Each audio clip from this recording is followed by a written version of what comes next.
ரமலான் மாசத்துல இன்னொரு பக்கத்துல ஒரு விஷயம் நடந்துக்கிட்டு தான் இருக்கும். ஊர் முழுக்க விழித்து இருக்கும். இளைஞர்களுடைய அட்டகாசங்கள் அதிகமாயிட்டே இருக்கும். அவங்க ரோட்டில் சுற்றுறது. ஏன்னா எல்லா பள்ளிகளையும் 12 மணி வரை தொழுகை நடக்கும். கடைசி 10 விடிய விடிய தொழுகை நடக்கும். பேரண்ட்ஸ் வந்து அதை விட்டு கொடுத்துருவாங்க. ஸ்கூல் இல்லை, கிளாஸ் இல்லை. அப்போ ரோடுகளில் இந்த விஷயங்கள் நடந்துக்கிட்டு இருக்கும். வேகமாக பைக் ஓட்டுறது, சத்தம் போடுறது, கூவங்கிறது, தராவி தொழிட்டு போகிற பிள்ளைகளை கிண்டல் பண்ணுறது, அது ஒரு பக்கமாக நடந்துக்கிட்டு இருக்கும். இப்படியெல்லாம் நடக்கிறதுக்கான வாய்ப்புகள் இருக்குது. அதே மாதிரி ஃபோனில் கூடுதலாக இருக்க பார்ப்பாங்க. இந்த விளையாட்டுக்கள் அப்படி இப்படி என்று மார்க்கத்தில் தடுத்த விளையாட்டுகளும் வந்துடும். அனுமதிக்கப்பட்ட விளையாட்டுகளும் ரொம்ப ஓவராக வந்துடும். பொடுபோக்காக வந்துடும். தராவி தொழுகைக்கு நிரம்பி வழிஞ்சிட்டு லோகர் தொழுகைக்கு தூங்குறவங்கலாம் இருக்கிறாங்க. பரல விட்டு தூங்கிட்டு சுண்ணத்துக்கு ரொம்ப அதிகமாக கவனம் செலுத்தக்கூடியவங்க இருந்துக்கிட்டு இருக்கிறாங்க. இப்படி இந்த நோம்பில் கவனக்குறைவால் சில தவறுகளும் நடக்கிறதுக்கான வாய்ப்புகள் இருக்குது. அப்போ இது எல்லாத்துலேயும் முதல்ல வந்து நாம் ரொம்ப கவனிக்க வேண்டியது இல்லத்தரசிகளுடைய பங்களிப்பு. அதில் பெண்கள் இன்னொரு கேள்வி கேட்டுட்டு இருப்பாங்க. உண்மையிலே இந்த ரமலான் வந்துட்டுண்டா ஆண்களுக்கு ஒரு ஃப்ரீ, ஆஃபீஸ் இல்லை, ஸ்கூல் இல்லை, அவங்க ஏதாவது லீவ் எடுத்துருவாங்க, வெளிநாட்டிலேருந்து வந்துடுவாங்க, நம்ம இந்த ரமலானில் ஃபுல்லாக அமல் செய்யணுன்ற ஒரு ஃப்ரீ. பெண்களுக்கு இருக்கிறத விட இன்னொரு மடங்கு வேலை கூட தான். சகருக்கு முன்னந்திக்கும் தான் சமைக்கிறதா இருந்தாலும் 3 நேரம் சமைக்கிறத விட ரொம்ப அதிகமாக இருக்கும் அவங்களுக்கு. தீவனங்கள் செய்யணும், இஃப்தாருக்கு செய்யணும், கஞ்சி காய்ச்சணும், ஸ்வீட் செய்யணும், உரப்பு செய்யணும், வீட்டில் வேறு விருந்தாளிகள் வந்துடுவாங்க, இஃப்தார் செய்யணும், சகர் செய்யணும், ஜாமத்தில் எழுமணும், இதுக்குள்ளே தராவி போகணும், வந்து அந்த ஆள் தூங்கிடுவார், இவங்க அடுப்படியில் நிற்கணும், ஏன்னா 3:30க்கு சாப்பாட்டுக்கு தயாராக்கணும், பகலுக்கெல்லாம் தூங்க முடியாது. சின்ன பிள்ளைங்க இருந்தால் அந்த பிள்ளைகளை கவனிக்க வேண்டியிருக்கும். கிளாஸுக்கு போகிற பிள்ளைகளை பார்க்க வேண்டியிருக்கும். ஐயையோ பார்க்கவே முடியாது. இந்த பெண்கள் உண்மையில் ரொம்ப கஷ்டப்படுறீங்க. இதுக்குள்ளே வேறு நமக்கு ஒரு கவலை இருக்கும். ரெஸ்ட்டும் இல்லை, வேலை கூட, அமல்கள் வேறு செய்யணும், தராவிக்கும் போகணும், தொழுகை, குர்ஆன் ஓதுறது, திக்ரு, இதெல்லாம் வேறு செய்ய சொல்கிறாங்க. நாங்கள் எதை செய்கிறது, எதை விடுறது? எங்களுக்கு மட்டும் அமல் செய்யணும்ன்ற ஆசை இல்லையா? எங்களை ஃப்ரீடம் மட்டும் நாங்கள் அமல் செய்ய மாட்டோமா? இப்படியான கேள்விகள் எல்லாம் இந்த பெண்களுக்கு வரக்கூடிய வாய்ப்புகள் இருக்குது. அப்போ இந்த எல்லா விஷயங்களையும் சேர்த்துத்தான் இந்த தலைப்பில் ஒரு சில விஷயங்களை நாங்கள் பார்க்குறதுக்கு இருக்கிறோம். முதல்ல இந்த நோன்பு விதியாக்கப்பட்டது இறைச்சம் உள்ளவர்களாக ஆகலாம் என்பதற்காக என்று சொன்ன அல்லாஹ் 3வது அத்தியாயத்தினுடைய 134வது வசனத்தில் அந்த முத்தகீன்கள் யார் என்கிற பட்டியலை அல்லாஹ் தஆலா சொல்லிக்கிட்டு போகிறான். அந்த ஒவ்வொரு விஷயங்களும் இந்த ரமலான் நமக்கு தரக்கூடிய பயிற்சியாகத்தான் இருக்குது. இந்த ஏன்னா அல்லாஹ் தஆலா 133வது வசனம் 3வது அத்தியாயம் அதில் வந்து சாரிஉ இலா மக்ஃபிரத்தின் மின் ரப்பிக்கும் வ ஜன்னத்தின் அர்துஹா ஸமாவாத்து வல் அர்து உஇத்தத் லில் முத்தகீன்ங்கிறான். உங்களுடைய ரப்பினுடைய மன்னிப்பின் பக்கம், சொர்க்கத்தின் பக்கம் விரைந்து முன்னேறுங்க. இதான் ரமலானில் நம்ம தான் செய்யணும். அல்லாஹ்வோட மன்னிப்பு நமக்கு கிடைக்கணும், சொர்க்கம் நமக்கு கிடைக்கணும் என்று ரொம்ப விரைந்து முன்னேறோம். அதுக்கே சொன்ன மாதிரி அது இருக்குது. விரைந்து முன்னேறுங்க, ஓடுங்க அப்படி சொல்லிட்டு அல்லாஹ் தஆலா சொல்கிறான், அர்துஹா ஸமாவாத்து வல் அர்து, வானம் பூமியை விட விசாலமான, அது அந்த அளவுக்கு விசாலமானது சொர்க்கம். சொல்லிட்டு உஇத்தத்தில் முத்தகீன், அந்த சொர்க்கம் யாருக்கு தயாரிக்கப்பட்டுள்ள தெரியுமா? முத்தகீன்களுக்கு தயாரிக்கப்பட்டுள்ளங்கிறான். அந்த முத்தகீன்களாக ஆகிறது தான் ரமலானுடைய நோக்கம் என்று 2வது அத்தியாயம் 183வது வசனம் சொல்லி காட்டுது. முத்தகீன்கள லஅல்லக்கும் தத்தகூன், அந்த முத்தகீன்கள் ஆகிறது தான் ரமலானுடைய நோக்கங்கிறது. இந்த வசனத்தில் 3வது அத்தியாயத்தினுடைய 133வது வசனத்தில் அல்லாஹ்வின் மன்னிப்பின் பக்கம், சொர்க்கத்தின் பக்கமும் விரைந்து முன்னேறுங்க, சொர்க்கம் முத்தகீன்களுக்கு தயாரிக்கப்பட்டுள்ளது அப்படின்னு அல்லாஹ் தஆலா சொல்லிட்டு 134வது வசனத்தில் முத்தகீன்கள் என்றால் யார் என்று கேட்குறான் அல்லாஹ். முத்தகீன்கள் என்றால் யார் தெரியுமா? அப்படிங்கிற அம்புட்டு ரமலானில் நம்ம செய்யக்கூடிய அமல்களை தான் இங்கே முத்தகீன்கள்ங்கிற விஷயத்தில் அல்லாஹ் தஆலா நமக்கு என்ன செய்யறான், ஒவ்வொன்றாக நமக்கு தந்துக்கிட்டு இருக்கிறான்.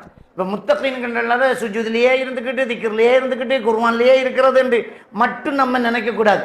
முத்தகீன்கள்ங்கிறத எவ்வளோ அழகாக சொல்லித்தரம் பாருங்க. அந்த விஷயத்தை குர்ஆன் எவ்வளவுக்கு நமக்கு விளங்கப்படுத்துது, இதை ரமலான் எவ்வளவுக்கு நமக்கு பயிற்சி தருதுங்கிறத பார்த்துக்கிட்டோம்னா இந்த ரமலானுடைய காலத்தில் இல்லத்தரசிகள் என்ன, இல்லத்த அரசர்களும் எப்படி இருக்கணுங்கிறத அழகாக நம்ம என்ன செய்யலாம், பார்த்துக்கலாம். இப்போ முதல் விஷயத்தில் அல்லாஹ் தஆலா என்ன சொல்றான்னு சொன்னால், அவனுடைய திருமறையில் சொல்லி காட்டுறான், அல்லதீன யுன்ஃபிகூன ஃபிஸ் ஸர்ராஇ வத்-தர்ரா வல் காலிமீனல் கைல் வல் ஆஃபீன அனின் நாஸ்ங்கிறான். அந்த முத்தகீன்கள் எப்படி இருப்பாங்க அப்படின்னு சொல்லும்போது, அவங்க சலிப்பாக இருக்கும் போதும் கஷ்டமாக இருக்கும் போதும் தர்மம் செஞ்சுக்கிட்டு இருப்பாங்க, தர்மம் செய்வாங்க. இப்போ நம்ம ரமலானை பற்றி பார்க்கும்போது நம்ம எவ்வளோ ஹதீஸ்களை கேட்குறோம். ரமலான் வந்து விட்டால் நபிகள் நான் ஸல்லல்லாஹு அலைஹி வஸல்லம் அவர்கள்ட்ட ஜிப்ரீல் அலைஹிஸ்ஸலாம் வருவாங்க, ஜிப்ரீல் அலைஹிஸ்ஸலாம் வந்துட்டா அவர் காற்றை விட வேகமா தர்மம் செய்வாங்க. ஜிப்ரீல் அலைஹிஸ்ஸலாம் எப்போ வருவாங்க? ஒவ்வொரு நாளும் வருவாங்க. அப்ப ரசூலுல்லாஹ் தர்மம் செய்வாங்க. அது கஷ்டத்தில் சர்ராய் வந்தர்ரா, செழிப்பா இருக்கும்போது நல்லா இருக்கும்போது கஷ்டமா இருக்கும்போதும் கொடுப்பாங்கிறது தஃப்ஸீருடைய வழக்கம். என்னன்னா, வளமையா கொடுக்கிறவருக்கு கஷ்டம் வந்துட்டா குறைவா கொடுக்கறதுக்கு வெட்கப்பட மாட்டாரு. யார் பழிப்பையும் அவர் பயப்பட மாட்டாரு, கொடுத்துக்கிட்டே இருப்பார். அப்ப தர்மம் செய்யறதுங்கிறது ஒரு ஒரு நல்ல பண்பு. அதை நம்ம பார்க்கலாம். இதுல இல்லத்தரசிகள் நடக்கக்கூடிய சில விஷயங்களை நாம கவனிக்கணும். அதுல ஒரு முக்கியமான ஒரு விஷயம் என்னன்றா, இப்ப தலைநோம்பு வருது. தலைநோம்புக்கு பொருள் கொண்டு போய் கொடுக்கணுங்கிற ஒரு தலையெழுத்தை நம்ம தலையில வச்சுக்கிட்டோம்.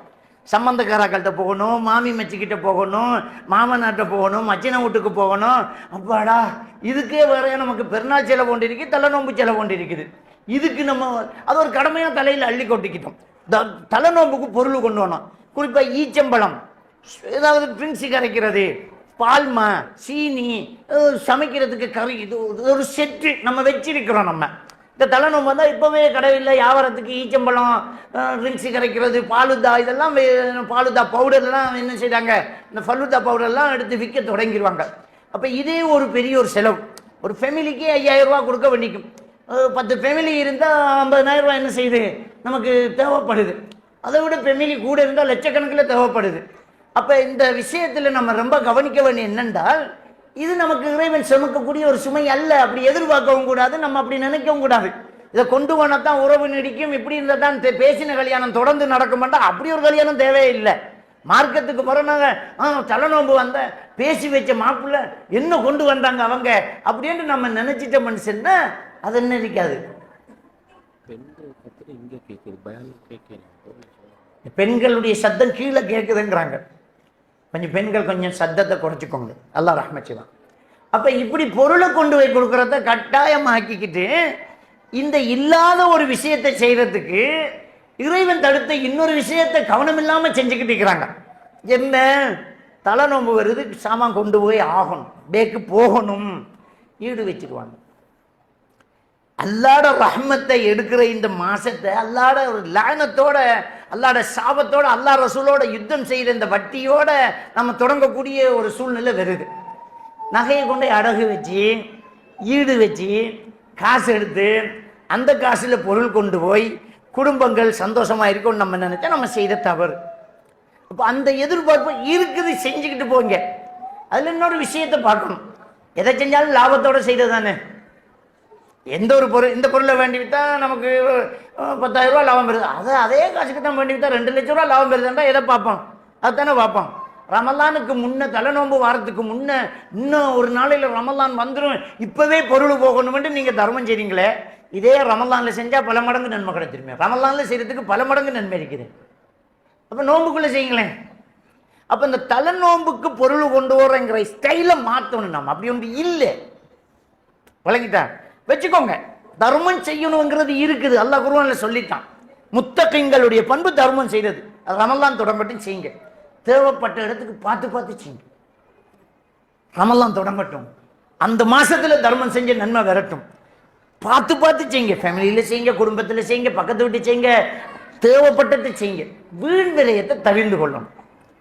வீண் விரயத்தை தவிர்ந்துக்கிட்டு நம்ம மனுஷனுக்கு தேவைப்பட்டதை கொடுத்துக்கிட்டு இருப்போம். நம்முடைய நோக்கம் பிரபல்யமாகிறதோ, எல்லாரும் நம்மளை புகழ்றதோ இல்லை, நல்லா கொடுத்தன்றது இல்லை. அல்லாஹ் நன்மைதாரதான் நம்முடைய நோக்கம். நமக்கு மறுமையில சேமிக்கப்படணும். அந்த அக்கௌண்ட்ல, அந்த பேங்க்ல நமக்கு கணக்கு கூடணும், அவ்வளவுதான். அதைத்தான் நம்ம என்ன செய்யணும், பார்க்கணும்.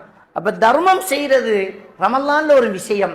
அதுல நம்ம இல்லாத ஒரு சுமையை தொடங்குறது தலைநோம்புக்கு என்று செய்யக்கூடிய இந்த விஷயம். அப்படின்ற நம்ம ஒரு கடமையாக்க கூடாது. இந்த நோன்பு ஆரம்பமாகுது, பாவம் அவள் சகருக்கு கூட வழி இல்லாம இருப்பாள் என்றால் நோம்புக்கு முன்னையும் கொடுங்க. தேவையான இடம், அந்த தேவையானதை கொண்டு கொடுங்க. அரிசி, கறி, ஏதாவது உள்ளுணர்வு கொடுத்துடுங்க. நம்ம பொருளை வச்சு அவன் நோன்பு வைக்கப்படுறா அந்த நன்மை நமக்கு வந்துடும். ரமலானுக்கு முன்ன கொடுத்தாலும் நாம கொடுத்ததை வச்சு தான் அவன் நோன்பு வைக்கிறா இல்லை. அப்ப அதுல நன்மை அப்படி என்ன செய்யுது, நமக்கும் பெறும். அப்படியான ஒரு தர்மம் செய்யக்கூடியவர்களாக நாம இருக்கணும். அப்ப இதுக்காக வேண்டி பெண்கள் ரொம்ப கவனமா அந்த குடும்பத்தை வழி நடத்தணும்.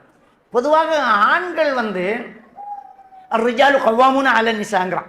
ஆண்கள் தான் பெண்களை நிர்வகிப்பாங்கன்னு அல்லாஹ் தஆலா திருக்குர்ஆன்ல சொல்றான். ஆண்களை தான் நிர்வகிச்சுட்டு இருக்கிறாங்க போல தெரியுது. ஆனால் நிறைய ஆண்களை பெண்கள் நிர்வகிச்சுட்டு தான் இருக்கிறாங்க. விளங்கிட்டா?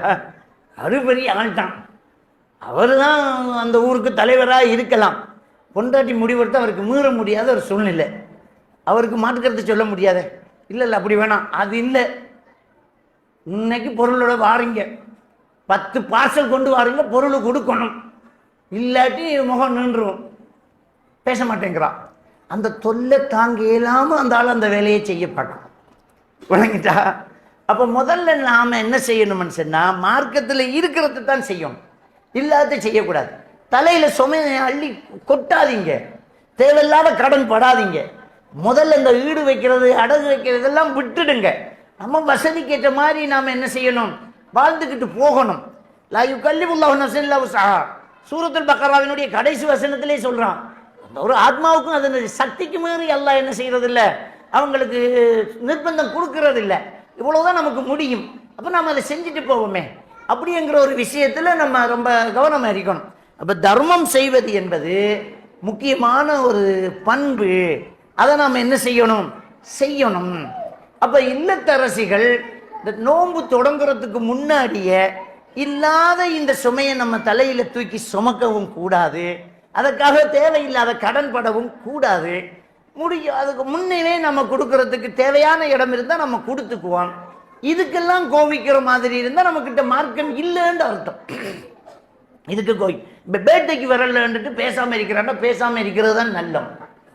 ஏண்டா அந்த நம்பிக்கையில் இருக்கிறாள் நமக்கு தேவையில்லை.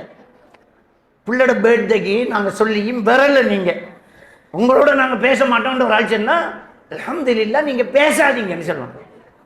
அவர் என்ன கோவிக்கிறது, நாமளே கோவிக்க, நீங்கள் பேர்த்டே கொண்டாடினதுனால நாங்கள் வரமாட்டோங்கணும். அப்போ இல்லாத ஒரு பிதத்தை செய்கிறதுனால, இல்லாத ஒரு காரியத்தை செய்கிறதுனால நாம தான் அவங்களை ஒதுக்கணும். இதுக்கெல்லாம் கோவிச்சுக்கிறாங்க. இதே மாதிரி இந்த ரமலான் வந்ததுனால சொல்கிறேன், சிலர் ஒரு வீட்டுக்கு போகிறண்டா கூட பேக் இல்லாமல் போக முடியாத ஒரு சூழ்நிலை நமக்கு வந்தாச்சு. வீட்டு வெறுங்கையோடு வந்தேன்னு பார்ப்பாங்களாம். நீங்கள் ஏன் அப்படி யோசிக்கிறீங்க, சும்மா போங்களேன். அதை பழக்கமாக்கிடக்கூடாது. நானாக்கு சுகம் இல்லை, அன்றைக்கு பார்த்து பொக்கெட்டில் காசு இல்லைண்டா இவர் போகாமல் நிற்பார். நான் என்ன நினைப்பார் தெரியுமா, தம்பி விரல என்ன அவன் அப்படித்தான். இப்போ உறவு விரிசல் அடையுது. உறவு கேள்விப்பட்டவனே காலில் போய் நில்லு, தலையை தடவி கொடு, நானா என்னாச்சு கேளு, அங்கேயே போய் நின்றுக்க, என்னாச்சு சொல்லு, துவா கேளு. அன்னரவன்கிட்ட பணம் தேவையில்லை, அன்னரம் பாசம் மட்டும்தான் தேவை. பிறகு அப்புறமா உன்கிட்ட வசதி வரும்போது நானா கொடுக்கணும். அப்போ இந்த கொடுக்கல் வாங்கல் தர்மம் என்பது கல்யாணத்துக்கு, நோய் வந்ததுக்கு, வீடு பூந்ததுக்கு, கடை திறந்ததுக்கு, அவர் வெளிநாட்டுக்கு போறாருங்கிறதுக்கு, படிப்பை முடிச்சு வந்தாருங்கிறதுக்கு, எக்ஸாம் எழுதிட்டு பிள்ளைங்கிறதுக்கு, இப்படியெல்லாம் பார்சல் கட்டி பழக்கக்கூடாது. அது ஒரு ஒரு பிழையான ஒரு தத்துவத்தை எதிர்பார்க்கும். அது என்ன நடக்கும்னா, கொடுத்த தர்மத்தை திருப்பி எதிர்பார்க்குற ஒரு சூழ்நிலை வரும். எங்களுக்கு பிள்ளை பிறந்ததுக்கு இன்னும் விரல் அவங்க, நாங்கள் அவங்களுக்கு பிள்ளை பிறந்ததுக்கு மோதிரம் போட்டோம், காத்துக்கிட்டு இருப்பாங்க. நபிகள் நான் ஸல்லல்லாஹு அலைஹி வஸல்லம் என்ன சொன்னாங்க, கொடுத்த தர்மத்தை திருப்பி எதிர்பார்ப்பது வாந்தி எடுத்துட்டு திரும்ப அதையே சாப்பிட்ற நாக்கி சமங்கிறாங்க. எவ்வளோ கேவலமான ஒரு விஷயமா இருக்கு பாருங்க. அது நாய் சாப்பிட்றதே நஜிசு, அது நமக்கே பிடிக்காது. அது வாந்தி எடுத்துட்டு திரும்ப நக்குறேன், அதை போல தான் அந்த தர்மம் செஞ்சுட்டு எதிர்பார்க்குறேங்கிறாங்க. நாம் கொடுத்து அவங்க தரணுங்கிற ஒரு எதிர்பார்ப்பு இந்த டேக்கு கலாச்சாரத்தால் என்ன செய்யுது, வந்துடுது. அப்போ இப்படியான ஒரு கலாச்சாரத்தை இல்லாமல் கொண்டாமல் குர்ஆன் ஹதீஸ் பேசுகிறோம், ஏகத்துவம் பேசுகிறோம், அல்லாஹ் ரசூல் கொண்டு வந்ததான் மார்க்கம் அப்படின்னு நம்ம என்ன செய்கிறோம், அடித்து சொல்கிறோம். அப்போ சூரா அல் ஹஷ்ர் 7வது வசனம், வமா அத்தாக்கும் ரசூலு ஃபகுதுஹு வமா நஹாக்கும் அன்ஹு ஃபன்தஹு, அல்லாஹ்வுடைய தூதர் கொண்டு வந்ததை எடுங்க, தடுத்ததை விடுங்கன்னு நம்ம ஓதி படித்து அதை விளங்கப்படுத்திக்கிட்டு செஞ்சுக்கிட்டு இருக்கிறோமே, அதுதான் செய்யணும். எதுக்கு நமக்கு வரட்டு கௌரவமும் குடும்ப ஊர் கலாச்சாரம் நமக்கு எதுக்கு? அப்போ அந்த பழக்கத்தை நம்ம என்ன செய்யணும், மாற்றணும். இந்த விஷயத்தில் இல்லத்தரசிகள் ஆண்களிடத்தில் கவனமாக நடந்துக்கோங்க. நீங்கள் நிர்பந்தத்தை கொடுக்காதீங்க, ஆண்களுக்கு இப்படித்தான் செய்யணும் என்று நிர்பந்தத்தை கொடுக்காதீங்க. மார்க்கத்துக்கு கட்டுப்படக்கூடியவர்களாகத்தான் நம்ம இருக்கணும். இருந்துதான் நம்ம இந்த ஒவ்வொரு இபாதத்துக்களையும் நம்ம என்ன செய்யணும். அடுத்தது அல்லாஹ் தஆலா தொடர்ந்து சொல்றான், அந்த முத்தகீன்களுடைய பண்பை சொல்லும்போது அடுத்தது என்ன சொல்றான்னு சொன்னா, வல் காலிமீனல் கைல் வல் ஆஃபீன அனின் நாஸ் அப்படிங்கிறான். கோபத்தை மெண்டு அடக்குவாங்க, அடுத்தவர்களை மன்னிக்க கூடியவர்களாக அவர்கள் இருப்பாங்கங்கிறான். கோபத்தை அடக்குவாங்க, அடுத்தவர்களை மன்னிப்பாங்க அப்படிங்கிற ஒரு விஷயத்தை அல்லாஹ் தஆலா சொல்றான். இப்போ நம்ம சொர்க்கவாதிகள் முத்தகீன்கள் சொர்க்கத்துக்கு சொந்தக்காரர்கள் எப்படி சொன்னா நம்ம என்ன எதிர்பார்த்திருப்போம்டா, குர்ஆன்ல அல்லாஹ் தொழுகையை பத்தி, ஹஜ்ஜை பத்தி, நோம்பை பத்தி, திக்ரை பத்தி, சுஜூதை பத்தி, தஹஜ்ஜத்தை பத்தி தான் சொல்ல போறான்னு நம்ம நினைச்சுக்கிட்டு இருந்திருக்கோம். அல்லாஹ் என்னத்தை சொல்றான் தெரியுமா? தர்மம் செய்யுறாங்க, தர்மம் செய்யுங்கன்றதை சொல்லிட்டு அடுத்ததா என்ன சொல்றான் தெரியுமா? நினைச்சு கூட நம்ம பார்க்காத ஒரு விஷயத்தை சொல்லலாம், கோபத்தை அடக்குறாங்க அப்படிங்கிறான். கோபத்தை அடக்கணும். அப்ப இந்த இடம் தான் ரொம்ப கஷ்டமான ஒரு இடம், கோபத்தை அடக்கிறது. நிறைய பேர் எல்லாத்துலேயும் நல்லா இருப்பாங்க, அவங்கள்ட்ட இருக்கக்கூடிய ஸ்ட்ரென்த் ரொம்ப அதிகமாக இருக்கும், ரொம்ப ஸ்ட்ரென்த்தான ஆக்கள். ஆனால் அவங்கள்ட்ட உள்ள வீக்னஸ் கோபப்படுறது. கோபம் பெறாமலே இருந்தால் அவர் வெகுளி, அவருக்கு என்ன செஞ்சாலும் கோபம் வரலைன்னா உன்னை ஹாஸ்பிட்டலில் காட்டணும். ரசூலுல்லாஹி ஸல்லல்லாஹு அலைஹி வஸல்லம் அவர்களுக்கு கோபம் வந்து கண்ணு சிவந்ததுன்ற ஹதீஸில் பார்க்குறோம். ஆனால் கோபத்தை அடக்கணும், கோபத்தை அடக்க தெரிஞ்சிருக்கணும். அப்போ கோபத்தை அடக்கிறது தான் ஒரு காலிமீனல் கைல், கோபமே படாதவர்கள் என்று சொர்க்கவாதிகள் அல்லாஹ் சொல்லலை. சொர்க்கவாதிகளை கோபப்படாதவர்கள் அப்படின்னு அல்லாஹ் சொன்னா இல்லை, கோபத்தை அடக்குபவர்கள் என்று சொல்லலாம். அப்போ கோபம் வெறும் அதை விழுங்கணும், அடக்கணும். அப்ப எப்படி கோபத்தை அடக்கிற அந்த வார்த்தையை சொல்றா, அவள் காலிமீனல் கைல், காலிமீன் என்றால் அந்த சாப்பிடுறது, உள்ள இருந்து வருது, அந்த சப்பு விழுங்கு திரும்ப அனுப்பிவிடு. அதான் கோபம் பெறும், கோபம் பெறக்கூடிய சந்தர்ப்பம் பெறும், அதை திரும்ப அனுப்பும். அப்ப ரொம்ப ஒரு கவனமாக நாங்க கவனிக்க வேண்டிய ஒரு முக்கியமான விஷயம் கோபத்தை அடக்கிறது. பெண்கள் ஆண்கள் எல்லாருக்கும் தான் இது. அப்ப கோபத்தை அடக்கக்கூடியவர்களாக நாம இருக்கணும். எப்படி கோபத்தை அடக்கிறது? கோபத்தை அடக்கிறதுக்கு நம்ம என்ன செய்யணும் அப்படி என்று நாங்க பார்த்துட்டோம்னா, நபிகள் நாயகம் ஸல்லல்லாஹு அலைஹி வஸல்லம் அவங்க சொல்லி தந்த ஒரு விஷயம், புகாரி ஷரீஃபில் இடம்பெற்றிருக்கக்கூடிய ஹதீஸ். 2 சஹாபாக்கள் சண்டை செஞ்சுக்கிட்டு இருந்தாங்க. ரசூலுல்லாஹி ஸல்லல்லாஹு அலைஹி வஸல்லம் அவங்க சொன்னாங்க, அந்த 2 பேருக்குள்ளே ஷைத்தான் வந்துட்டான், அந்த 2 பேர்லையும் ஷைத்தான் வந்துட்டான், எனக்கு ஒரு மந்திரம் தெரியும், எனக்கு ஒரு வார்த்தை தெரியும், அதை சொன்னா ஓடிடுவான். என்ன யா ரசூலுல்லாஹ், அஊது பில்லாஹி மினஷ் ஷைத்தானிர் ரஜீம்ங்கறாங்க. அதை கேட்டுக்கு ஒரு சஹாபி போய் அங்கே சொல்றாருப்பா, ரசூல் அதை சொல்றாங்க, அதை சொன்னா அது பேய்த்திருமுங்கிறாங்க அப்படின்னு சொல்றாங்க. அதுக்கு அவர் என்ன சொல்றாரு தெரியுமா? அல்லி ஜுனூன், எனக்கு நம்ம பைத்தியமா அப்படிங்கிறாரு. அப்ப அவர் கோபம் வந்ததை ஒத்துக்கல. அப்ப முதல்ல கோபத்தை ஏற்றுக்கொள்ளணும், அஊது பில்லாஹி மினஷ் ஷைத்தானிர் ரஜீம் சொல்லணும். ஏன் கோபம் வந்தா ஷைத்தானை விரட்டணும்? கோபம் வந்தா ஏன் ஷைத்தானை விரட்டணும்? இப்ப நோன்பு வருது, நமக்குள்ள கோபத்தை அடக்கக்கூடிய பண்பு அங்கிருந்து பயிற்சியை எடுக்கணும். நம்ம உண்மையிலேயே நோன்பு வந்தா என்ன ஹதீதுகளை நாங்க கேட்கிறோம், ஒரு நோம்பாளியா இருந்தா அடுத்தவனை ஏசக்கூடாது, ஊத்த வார்த்தை பேசக்கூடாது, இன்னொருத்தன் உன்னை அடிச்சா திட்டினா இன்னி சாய்வுனா நோம்புன்னு சொல்லி. அப்போ ஒரு நோன்பாளி கோபத்தை அடக்கணுங்கிற பயிற்சியை ரசூலுல்லாஹ் கொடுக்குறாங்க. இப்போ நோம்பாளிக்கு உண்மையிலேயே நம்ம நோம்பாளியை நம்ம பேசக்கூடாது, வேணாம் அப்படின்னு நமக்குள்ள ஒரு உணர்வு வருதில்லை, அதான் நோன்பை அடக்கிறது. அப்ப அந்த கோபத்தை அடக்கிறது, அந்த கோபத்தை அடக்கக்கூடிய ஒரு பண்பு முத்தகீன்களுடைய பண்பு. அதை பயிற்றுவிக்குது நோன்பு. நம்மளை அறியாமலே நம்மளை கண்ட்ரோல் பண்ணுது. வேணாம் நான் நோன்பு என்று சொல்றோம். நம்ம அப்படி ஒரு வார்த்தை சொல்லுவோமா இல்லையா? அதை ரசூலுல்லாஹே சொன்னாங்க, நான் நோம்பாளின்னு சொல்லிடுங்க, விலகிடுங்கிறாங்க. அப்ப நோன்பு அந்த கோபத்தை அடக்கிறதுக்கு நம்ம என்ன செய்யணும் அப்படின்னு சொன்னா, அஊது பில்லாஹி மினஷ் ஷைத்தானிர் ரஜீம் சொல்லணும். ஏன் ஷைத்தானை விரட்டுறோம்? கோபம் வரும்போது ஷைத்தானுக்கு எந்த வகையில் நம்ம கட்டுப்பட்டோம் அதை யோசிக்கணும். கோபம் வரும்போது ஷைத்தானை விரட்டணும் என்றால் எந்த வகையில ஷைத்தானுக்கு நம்ம கட்டுப்பட்டோம் அப்படின்னு சொன்னா, கலா கதிரை நம்ம மறந்துட்டோம். அதான் கோபம் வர்றதுக்கு முக்கியமான ஒரு காரணம். இப்ப ஈமான் கொள்ற 6 அம்சத்துல அல்லாஹ் கொண்டு, மலக்குமார்களை கொண்டு, வேதங்களை கொண்டு, ரசூல்மார்களை கொண்டு, மறுமை நாளை கொண்டு, விதியை கொண்டு, 6 நம்ம ஈமான் கொண்டு தான் ஆகணும். அப்ப கோபத்தை அடக்கிறதுக்கு நம்ம விதியை நம்பணும்.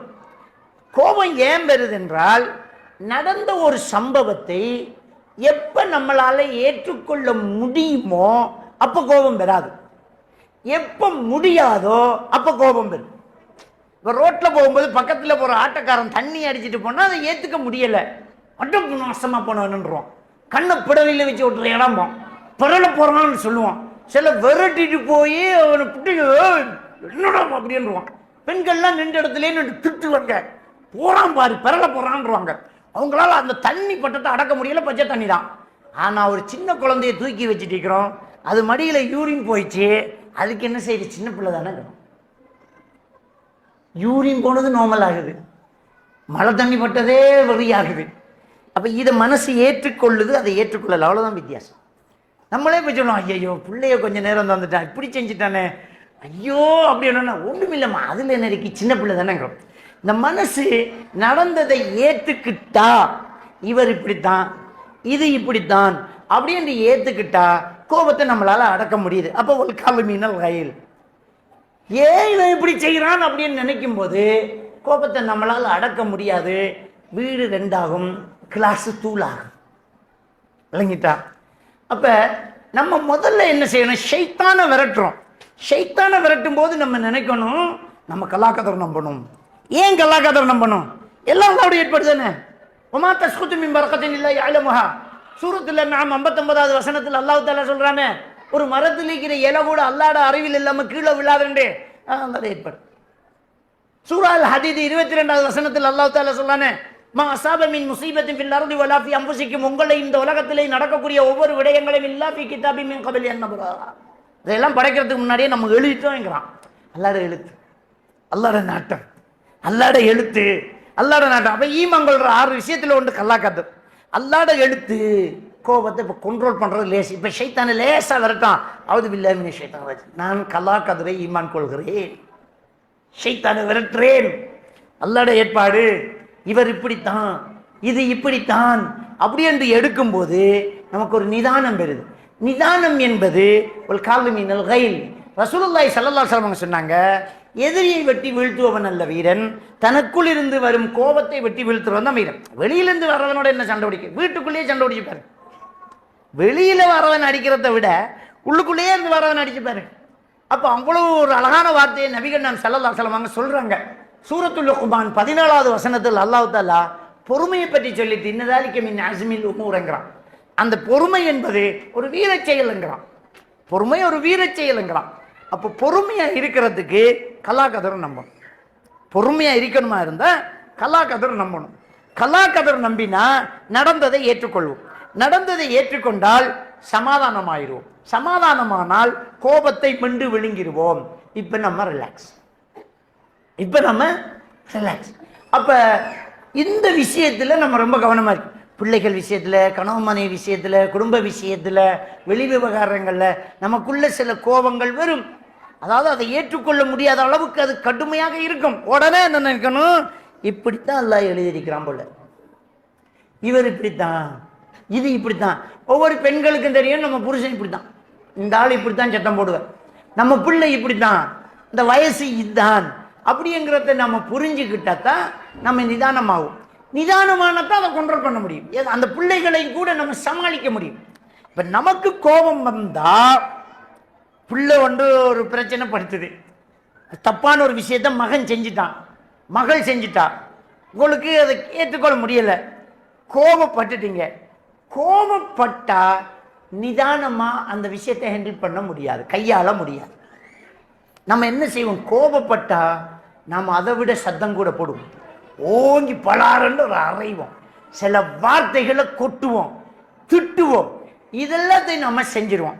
அப்ப ரசூலுல்லாஹ் சாபம் விடாதீங்க, செய்யன், எதையுமே நீங்க திட்டாதீங்க. நீங்க திட்டுற திட்டு வானம் நோக்கி போகும் வழி இருக்காது, பூமி நோக்கி திரும்பும் வழி இருக்காது, வலது இடது போகும் வழி இருக்காது. யாரை சபித்தீர்களோ அதுக்கிட்ட போகும். அதுக்கு அது தகுதி இல்லாமல் இருந்தால் சபித்த உங்களை வந்து சேரும். அபூதாவுதுல வரக்கூடிய ஹதீஸ். அப்ப நம்மள்கிட்டயே சுத்திக்கு வந்துருமே. அப்ப திட்டக்கூடாது, எதையுமே திட்டாதீங்கிறாங்க ரசூலுல்லாஹி ஸல்லல்லாஹு அலைஹி வஸல்லம். இப்ப நமக்கு கோபம் பெரும் எப்படி தெரியுமா, காய்கறி கொஞ்சம் பழுதா இருந்தா அரவா போன வேண்டிக்கான், அரிசிக்குள்ள கொஞ்சம் குருட்டுக்கிற அரிசி கிடந்தா நாசமா போன அரிசின்றுவோம், கத்தி மொட்டையா இருந்தாலும் அரவா போன கத்தி என்றுவோம். எதையெல்லாம் நம்ம திட்டுறோம். சமயக்கட்டில் தனியா இருந்துக்கிட்டு கழிச்சுக்கிட்டு இருப்பாங்க. கத்தியை திட்டுவாங்க, கரண்டியை திட்டுவாங்க, கரண்டை திட்டுவாங்க, தண்ணியை திட்டுவாங்க, கோப்பையை திட்டுவாங்க. அரவா போன அந்த கோப்பை எங்க போச்சு, பண்டி கோப்பையை விட தானே வைச்சல், நாசமா போன கோப்பை, சனியே பிடிச்சது. அப்ப நம்ம அந்த கோபத்தில் தனியா பேசுறோம். தனியா பேசுறது மென்டல் தானே. மென்டல்ங்கிற ஒரு நிலைக்கு கோபக்காரனை கொண்டு வந்து சேர்க்குதா இல்லையா? இவ்வளவு பேர் சனத்துக்குள்ள சட்டையை கலட்டுவேனா நானு, இவ்வளவு பேர் இருக்கும்போது சாரத்தை வைத்துவேனா நானு, அதை ஒன்றும் குடிகாரம் செய்யணும், இல்லை பைத்தியாரம் செய்யணும். இந்த 2 பேரும் செய்யாத கோபக்காரனும் செய்யணும். அப்போ கோபக்காரன் சபையிலேயே சட்டையை கிழிப்பான், மரியாதைக்குரியவர்கள்ட்டையே தூசணமா பேசுவான், நடு ரோட்லயே சாரத்தை ஒசத்தி பிடிப்பான், அப்ப தனியா புலம்புவான். அப்ப இது மனநோய்க்குரிய விஷயமா இல்லையா? இதை அடக்குது இஸ்லாம் இல்லையா? இதை பயிற்றுவிக்குது நோன்பு இல்லையா? இது வாழ்க்கையின் நெறியா இல்லையா? சொர்க்கவாதிகளுடைய அடையாளமா இல்லையா? சொர்க்கவாதிகளுடைய அடையாளம் தானே. அதான் சூரா ஆல இம்ரானினுடைய 134வது வசனம் சொல்லுதே, கோபத்தை அடக்கணும். கோபத்தை அடக்கிறதுக்கு கலாக்கத்திர புரிஞ்சுக்கணும். கலாக்கத்திர புரிஞ்சுக்கிட்டா இவர் இப்படித்தான் வந்துடும், இவர் இப்படித்தான், இது இப்படித்தான் அப்படின்னு வந்துடும். இது போக கோபத்தை அடக்கிறதுக்கு இன்னொரு முறைய அல்லாஹ் தஆலா சூரத்து நிசாவுல 183வது வசனத்துல சொல்லி காட்டுறான். 4வது அத்தியாயம் 183வது வசனம். நபிகள் பெருமானா ஸல்லல்லாஹு அலைஹி வஸல்லம் அவர்கள்ட்ட யூதர்கள் வந்தாங்க. வந்து சொன்னாங்க, உங்களை நாங்க அல்லாஹ்வின் தூதர் என்று நம்பணுமா இருந்தா எங்க கண்ணுக்கு முன்னாடி அப்படியே சுருன்னு மேலே போங்க, போய் வரும்போது குர்ஆனை கையில் கொண்டாந்து காட்டுங்க, நம்புறேன்ட்டாங்க. இதை செய்யறதுக்கு அல்லாஹ்வுக்கு ஒன்றும் கஷ்டம் இல்லை. சந்திரனை பிளந்து காட்டினவன் அல்லாஹ், மேராஜ் கூட்டிக்கு போனவன் அல்லாஹ். அதுக்கு முன்னாலே இருந்த தூதர் நபிமார்களுக்கு நூல் வடிவத்தில் தான் கொடுக்கப்பட்டது சொருபுகள். அப்ப ரசூலுல்லாவுக்கு அப்படி செய்யறது அல்லாஹ்வுக்கு ஒன்றும் பெரிய கஷ்டம் இல்லை. ஆனால் ரசூலுல்லாஹி ஸல்லல்லாஹு அலைஹி வஸல்லம் அவர்கள் மன அழுத்தத்துக்குள்ளானார், கோபப்பட்டார்கள், வேதனைப்பட்டார்கள். அல்லாஹ் 4வது அத்தியாயம் 153வது வசனத்தை இறக்குறான். நபியே, உம்முடன் மேலிருந்து குர்ஆனை கொண்டு வந்து காட்டத்தான் சொன்னாங்க. ஃபக்கத் ஸஅல மூஸா அக்பர மின் ذلك, மூஸா நபி கிட்ட இதை விட பெருசா கேட்டானுங்க. ஃபகாலு அரினல்லாஹ ஜஹரத்தன், மூஸா நபி கிட்ட என்ன கேட்டாங்க தெரியுமா? அல்லாஹ்வை கொண்டு வந்து காட்டு, நம்புறோம்ட்டாங்க. இவருடைய விஷயம் இப்ப சின்னதா போச்சு. உன்னோட குர்ஆன் தான் கொண்டு வந்து காட்ட சொன்னது, அவர்கிட்ட அல்லாஹ்வையே கொண்டு வந்து காட்ட சொல்லியிருக்கான் அப்படின்னு சொன்னோன்ன ரசூலுல்லாவுடைய கோபம் தெரிஞ்சு வச்சு, ரசூலுல்லாவுடைய மனக்கவலை தீர்ந்து வச்சு, அப்பாடா நம்ம பரவாயில்ல என்கிற ஒரு சூழ்நிலைக்கு வந்துட்டார். ரசூலுல்லாஹி ஸல்லல்லாஹு அலைஹி வஸல்லம் அவர்கள் ஒரு தடவை கனிமத்து பொருட்களை பங்கு வைக்கும்போது ஒருத்தன் வாங்கிட்டு போனவன் முனாபிக்கு இடையில வந்து சொல்லிட்டு போனா, ஆள் பார்த்து அவர் வசதிக்கு கொடுத்துக்கிட்டு இருக்கிறாருன்னுட்டான். இதை கேட்டுக்கிட்டு இந்த நபி தோழா அவன் சட்டையை எப்படி சொன்னான், இதை நான் நபிக்கிட்ட சொல்லுவேன்ட்டு வந்துட்டாரு. ரசூலுல்லாஹி ஸல்லல்லாஹு அலைஹி வஸல்லம் சொன்னார், இப்போ வேண்டிட்டு போறோம், இப்படி சொல்லிட்டு போறாண்டு. நபி அவர்களுடைய முகம் சிவந்தது, ரொம்ப கோவப்பட்டாங்க. அந்த ஹதீஸை அறிவிக்கக்கூடிய நபித்தோழ சொல்றாரு, நான் சொல்லாம இருந்துச்சே, நான் சொன்னதை அவர் ரொம்ப வேதனைப்படுறாரு, முகமெல்லாம் சிவந்து போகுதே அப்படின்றாரு. ஆனால் ரசூலுல்லாஹி ஸல்லல்லாஹு அலைஹி வஸல்லம் அவர்கள் அந்த கோபத்தை எப்படி அடக்கினாங்க என்றால் சொன்னாங்க, ரஹிமல்லாஹு அலா மூஸா, மூஸா நபிக்கு அல்லாஹ் அருள் செய்வானா கது ஊதிய அக்ஸர மின் ஹாதான். மூஸா நபி இதை விட சோதிக்கப்பட்டாங்க, அவருக்கு அல்லாஹ் அருள் செய்வானாகங்கிறாங்க. அப்ப நமக்கு பிரச்சனை வரும்போது அந்த பிரச்சனையிலிருந்து நாம தீரணுமாக இருந்தால் நம்மளை விடவும் பிரச்சனை இருக்கிறத கொஞ்சம் நினைச்சாலே நம்மளோட பிரச்சனை இல்லாம போயிடும்.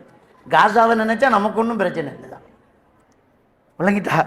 காசா மக்களை நிலைய நினைச்சா நமக்கு இதெல்லாம் ஒரு பெரிய பிரச்சனையாண்டு வந்துடும். அல்ஹம்துலில்லாஹ்.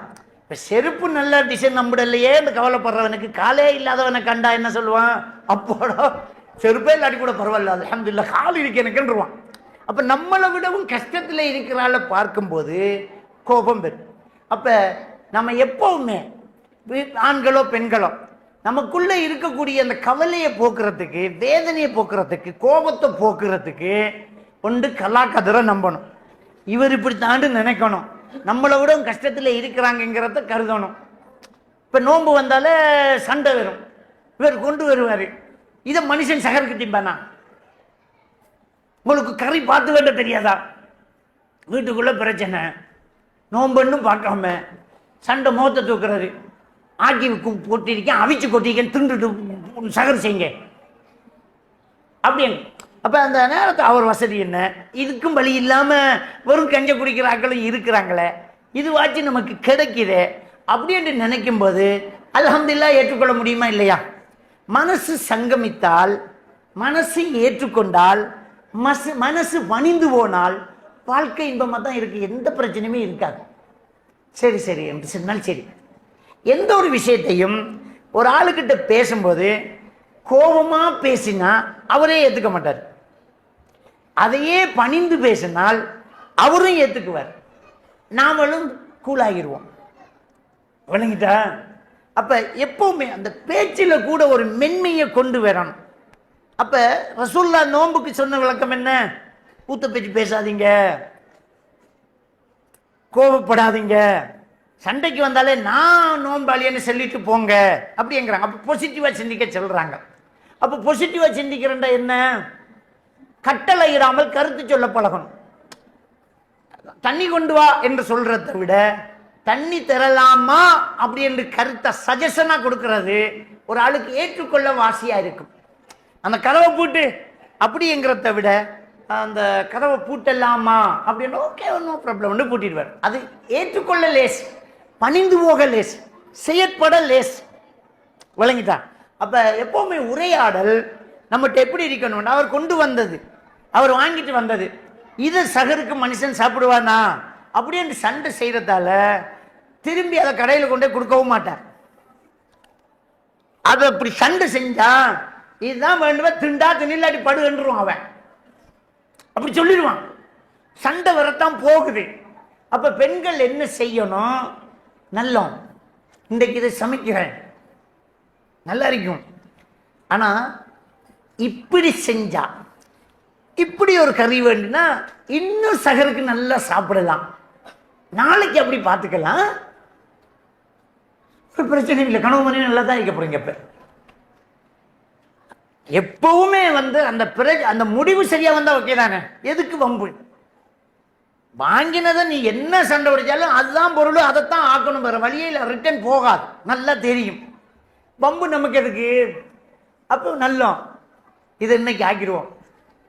பிள்ளைகள் நம்மளோட மகனை தெரியும் தானே, அவன் இது இருந்தால் நல்லா சாப்பிட மாட்டான், இதை விட கருவாடு இருந்தால் நல்லா திம்பான், ஒரு வறுவல் இருந்தால் ரொம்ப அதிகமாக சாப்பிடுவான், நாளைக்கு அப்படி பார்த்துக்கலாம் அப்படின்ட்டு நம்ம டிஸ்கஷன் பண்ணுற மாதிரி சஜஷன் கொடுக்குற மாதிரி பேசிக்கிட்டோம்டா பிரச்சனை முடிஞ்சு போச்சு.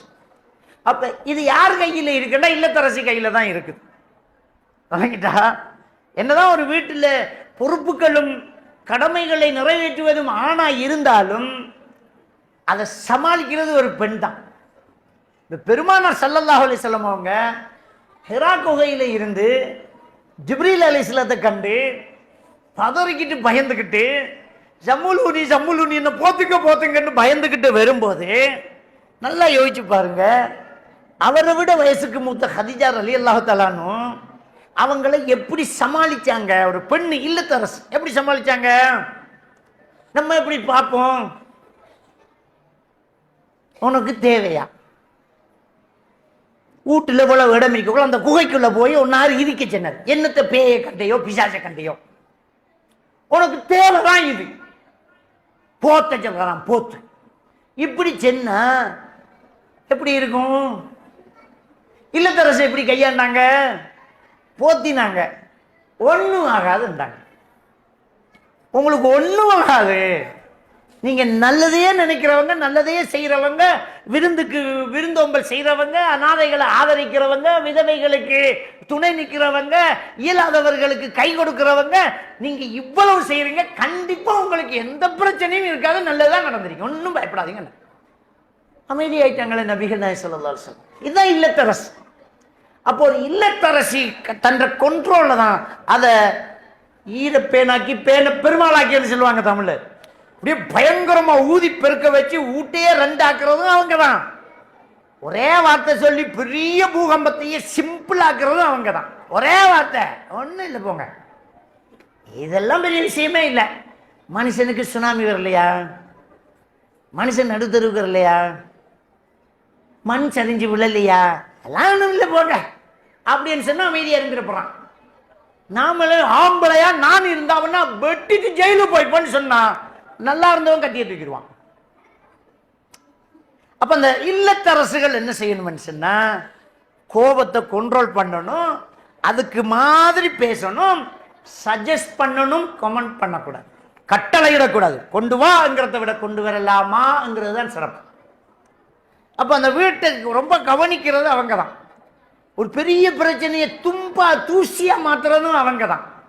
அப்ப அதை சமாளிக்க தெரிஞ்சுக்கணும், அவரை மாற்றி அமைக்கவும் தெரிஞ்சுக்கணும், அவரை வச்சு வேலை வாங்கவும் தெரியும் பெண்களுக்கு. அது சிம்பிளா செய்யலாம்.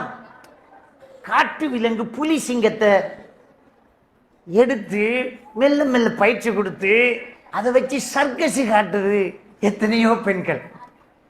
புலியையும் சிங்கத்தையும் வளைச்சி ஒரு கம்பு துண்டை வச்சுக்கிட்டு சர்க்கஸ் காட்டலாம்டா.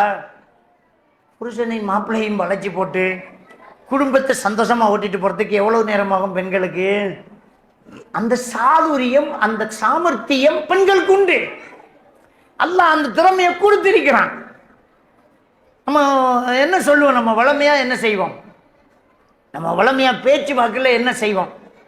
ஒரு விஷயத்தை செய்வோம். என்ன சொல்லுவோம் தெரியுமா? தலைவணை மந்திரம்ன்றோம். தலையணை மந்திரம்ன்ற வார்த்தை எதுக்கு பயன்படுத்துறது தெரியுமா? பெண்கள் எவ்வளவு மிரண்டுகிட்டு இருக்கிற ஒரு ஆணையும் யாருக்கும் தெரியாம சமாளிச்சு அடக்கிடுவாங்க. அவர் பெரிய வெட்டுவேன், துண்டாக்குவேன், அடிப்பேன், அப்படியே அப்படியே பத்த வைப்பேன் அப்படின்ட்டு இருக்கிறார். எல்லாரும் எப்படிடா இந்த ஆளை பிடிக்கிறேன்னு இருப்பாங்க. தலைவாணி மந்திரம் மனைவிக்கு தெரியும். அவங்க தனியா உட்கார்ந்து பேச வேண்டிய இடத்துல பேசி அவர் அப்படியே கண்ட்ரோல் பண்ணிடுவான். அது தலையணை மந்திரம். அந்த சாமர்த்தியம் இருக்குது பெண்களுக்கு. அதை மெல்ல அவங்க காய் நகர்த்தி கொண்டு வரக்கூடிய பண்பு அவங்கள்ட்ட இருக்குது. அதனாலதான் இல்லத்தரசிகள் ரமலானும் இந்த ரமலான்ல இன்னும் நமக்குள்ள மாற்றம் கொண்டு வரணும். அதை சமாளிக்கிறதுக்கு நாம் என்ன செய்யணும்? கத்துக்கொள்ளணும். அடுத்தது இதோட சேர்த்து கோபத்தை அடக்குதல்ங்கிறதோடைய சேர்த்து அல்லாஹ் தஆலா ஒரு விஷயத்தை சொல்ல என்ன தெரியுமா? ஆஃபீனா அனின் நாஸ்ங்கிறான். கோபத்தை அடக்கிறதோட சம்பந்தப்பட்ட இன்னொரு விஷயம் தெரியுமா? அடுத்தவனை மன்னிக்கிறதா. நீங்க என்னதான் கோபத்தை அடக்கிட்டு மன்னிக்காம விட்டா திரும்ப காணும் போது குத்தணும் போலதான் இருக்கும். மூஞ்சிக்கு முன்னால நிக்காத, பெய்த்துரு, எனக்கு ஒரு மாதிரி வருதுன்றுவான். ஏன்னா இன்னும் மன்னிக்கல. மன்னிக்கணும். நாம மன்னிச்சா அல்லாஹ் மன்னிப்பான். ஒரு நாய்க்கு தண்ணி கொடுத்ததுக்கு ஒரு விபச்சாரிக்கு சொர்க்கம், ஒரு விபச்சாரம் செய்தவருக்கு சொர்க்கம் கொடுத்தானா இல்லையா அல்லாஹ்? ஹதீஸ்ல நம்ம எல்லாரும் பார்த்த ஹதீஸ் தான். ஒரு நாய்க்கு தண்ணி கொடுத்து ஒரு விபச்சாரம் செய்தவருக்கு அல்லாஹ் சொர்க்கம் கொடுத்தாங்கிறோம். இதுல நாம ஜீவகாருண்யத்தை மட்டும்தான் பார்க்கிறோம். அதுல ஒரு முக்கியமான ஒரு விஷயம் இருக்கு. ஏன் அல்லாஹ் சொர்க்கம் கொடுக்கணும்? ஒரு நாய்க்கு தண்ணி கொடுத்ததுக்கு ஏன் அல்லாஹ் சொர்க்கம் கொடுக்கணும்? அல்லாஹ் ரோஷக்காரன். நாயில நீ இறக்கம் காட்டும் போது ஒண்ணுல நான் இறக்கம் காட்ட மாட்டேனா? போ சொர்க்கத்துக்குங்கிறான்.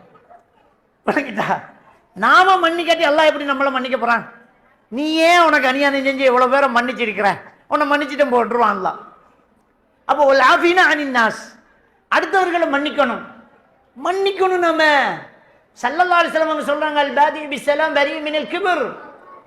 யாரு சலாத்தை கொண்டு தொடங்குறாரோ அவர் பெருமையை விட்டு நிரபராதிங்கிறாங்க. சலாத்தை கொண்டு தொடங்குறேன்டா என்ன? 2 பேர் சண்டை, தாத்தாவும் தங்கச்சியும் சண்டை, நானும் தம்பியும் சண்டை, அவரில் தான் பிள்ளை. சலான்னு சொன்னா பேசுவோம், பார்ப்போம். அவரும் அப்படித்தான் நினைச்சிட்டு இருப்பார். நான் மூத்தவன், அவன் இளையவன், அவன் வந்தா நான் போவேன்றான். 2 பேருமே இப்படி இருந்தா வருஷ நாள் ஓடிடும். கடைசியில மையத்து கூட விழுந்துடும்.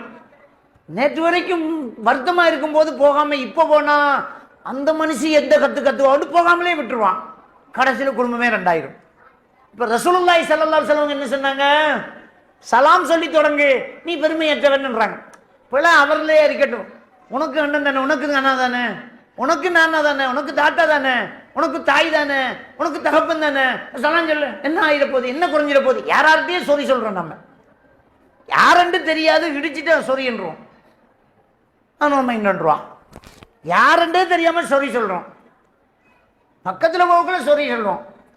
ஒரு சபையில தும்மிட்டு பக்கத்துல சொறி அப்படின்னு தும்மினதுக்கு அவர்கிட்ட சொறி சொல்றோம்.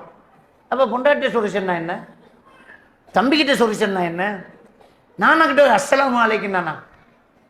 நோன்பு வருது, உறவுகளை புகைச்சிக்காதீங்க. வாய்ப்பு இதுதான். நோன்புக்காக போற மாதிரி போய்த்துருங்க. அஸ்ஸலாமு அலைக்கும் போங்க. இஃப்தாருக்கு வாங்க வீட்டுன்னு சொல்லுங்க. இஃப்தாருக்கு நீங்க போங்க, ஏதாவது பொருளை வேண்டி கொண்டே கொடுங்க, சலாம் சொல்லுங்க. விரட்டி விட போறாங்களா? விரட்டி விடட்டுமே, என்னுடைய நானா தானே, விரட்டட்டும். அப்ப சலாம் சொல்லி தொடங்க, மன்னிச்சு விடுங்க, குடும்பம் சேர்ந்துக்கும். குடும்பத்துல மன்னிப்பு வந்துட்டேன்டா கோபம் இல்லாம போய்த்திருக்கும். கோபத்தை அடக்கி அடக்கி வச்சிருக்கிறீங்க. மன்னிப்பு கொடுக்கும் வரைக்கும் அந்த கோபம் அடங்கி அடங்கி அங்கதான் இருக்கு, எவ்வளத்தையாவது வெடிக்கும். மன்னிச்சே விட்டா முடிஞ்சு வச்சுக்க. மன்னிச்சிட்டேன் அப்படி என்றால் எல்லாமே தீர்ந்து போகும். அப்போ குடும்பங்களுக்குள்ள நிறைய விரிசல்கள் இருக்கும்.